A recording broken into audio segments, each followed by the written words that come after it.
The next 90 days will test who you really are. Not the version that tweets motivation, not the version that promises to start next Monday, the version that shows up when it's cold, quiet, and nobody's cheering. Winter isn't the enemy, it's the exam. When the world slows down, when comfort fades, when everyone hides from the cold, that's when warriors are made. Solo leveling wasn't just about monsters. It was about a man who hit rock bottom and kept digging until he found power buried beneath his own weakness. So this winter, we're not chasing comfort. We're not waiting for motivation. We're going to do what Sung Jinwoo did. We're going to evolve. This is your winter arc, the 7-step solo leveling method where you stop wishing for warmth and start forging yourself in the cold.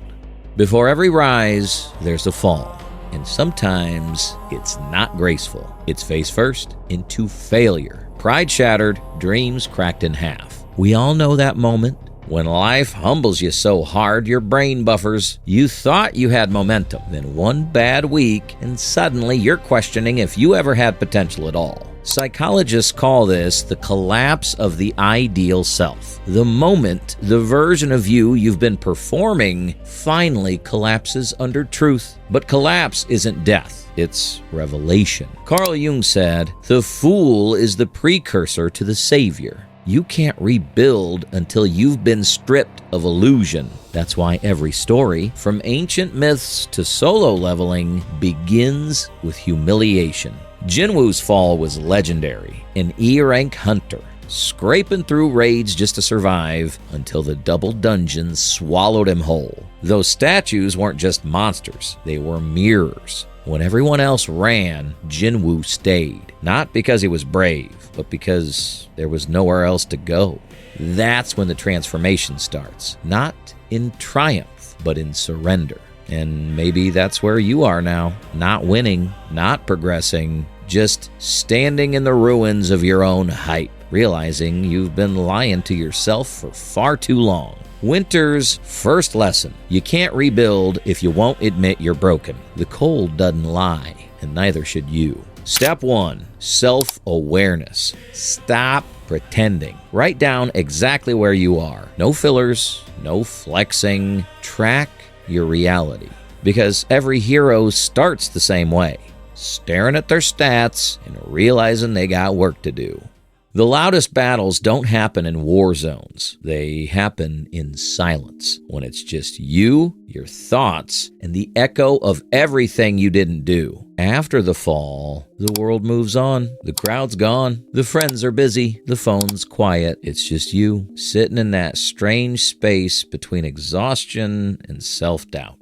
And here's the thing. Silence hurts. You start to wonder if you're being forgotten or replaced. Maybe you even convince yourself that this stillness means you failed. But here's the paradox. The more alone you feel, the closer you actually are to growth. Psychologists call this the void phase, a mental reset where your brain begins pruning old patterns and creating new ones. It feels like nothing's happening, but deep inside, everything's rewiring. Jinwoo's recovery captures this perfectly. No applause, no spotlight, just him, broken, forgotten, until the system appeared. You've been chosen as a player. Power doesn't arrive during applause. It shows up in the quiet, when no one's watching. That's you. When you ghost the group chat, delete the app, stop explaining yourself. People might call it antisocial, but maybe it's the first time in years you've stopped performing. That's when most people quit, thinking quiet means failure. But that's the moment life is watching to see if you'll stay. Step 2, solitude. Spend 30 minutes a day completely alone. No phone, no noise, no performance. Because that silence you're running from, that's where the next version of you is trying to speak. Every comeback starts embarrassingly small. 1 rep, 1 page, 1 daily quest that feels beneath you. This is the phase that kills most people's progress, because the beginning doesn't look heroic, it looks pathetic. You go for a run, and your lungs are on fire after 10 minutes. You meditate, and all you can think about is snacks. You try to focus, and your brain immediately betrays you. But that's how transformation works. Progress hides behind repetition. Stanford researcher B.J. Fogg calls it tiny habit formation, small wins that reprogram your brain's reward system. You don't need motivation. You need measurable victories. Jinwoo's first system quest was simple. Push-ups, squats, running. He laughed, then he struggled. Then he did it again and again until the weak hunter started to fade. That's the psychology of the spark. Repetition turns doubt into data. You stack enough effort and confidence stops being fantasy. It becomes proof. In your world, this looks like one cold shower, one honest meal, one focused hour. You're not chasing transformation. You're compounding it. Step 3, consistency. Pick one task. Commit to it for 90 days. No resets, no excuses. Winter doesn't reward intensity. It rewards those who move, even when no one claps. Here's a truth nobody wants to admit. The grind isn't sexy. It's early mornings, late nights, and that slow-burning question, is this even working? This stage kills most people. Not because it's too hard, but because it's too quiet. You're doing the right things, and nothing seems to change. But neuroscience tells a different story. Every session of deep focus builds myelin, a layer of insulation around your neurons. It literally strengthens your brain's ability to learn. So while you're doubting your progress, your brain is evolving in silence. Cal Newport calls it deep work. The world calls it boring. Champions call it Tuesday. Jinwoo lived this grind alone in a dark dungeon, swinging his blade again and again. No teammates, no praise, no end in sight. Every swing, a whisper.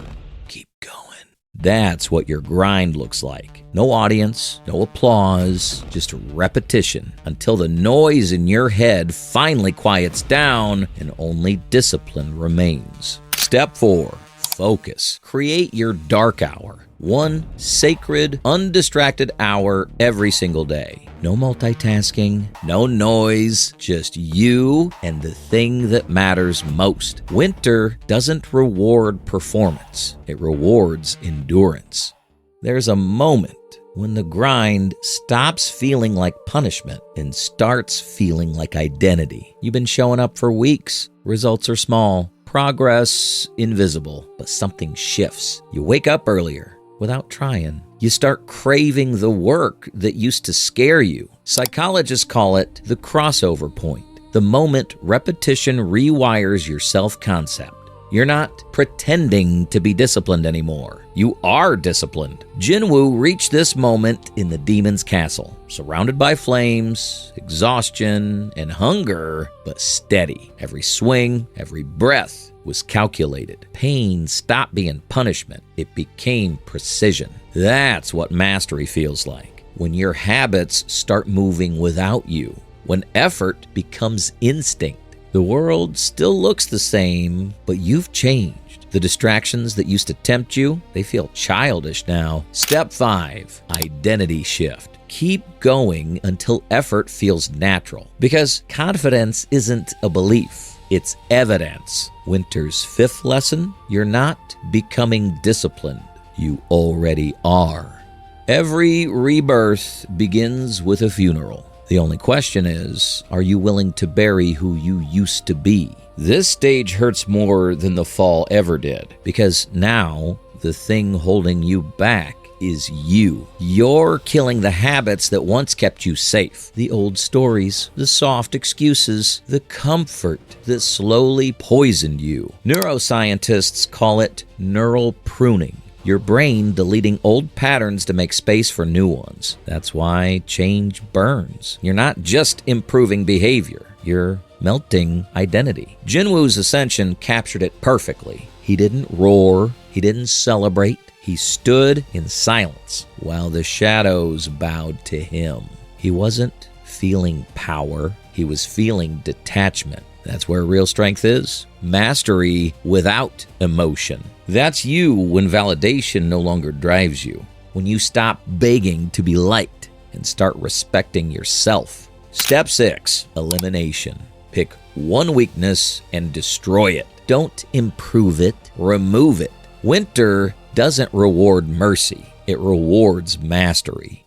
At some point, you stop chasing strength and start embodying it. You wake up without panic. You move without needing motivation. You're calm, not because life got easy, but because you did. That's when you know winter's ending. Not when the world warms up, but when you do. Psychologists call it integration. When identity and action finally align. The Stoics called it apatheia, unshakable presence. You're not forcing growth anymore. You've merged with it. Jinwoo steps out from the dungeon into morning light. No crowd, no noise, just quiet power. Because when you've lived long enough in the dark, peace starts to feel like strength. In your world, this is when discipline becomes default. When your routine becomes a rhythm, you no longer chase greatness. You move through it. Step 7, integration.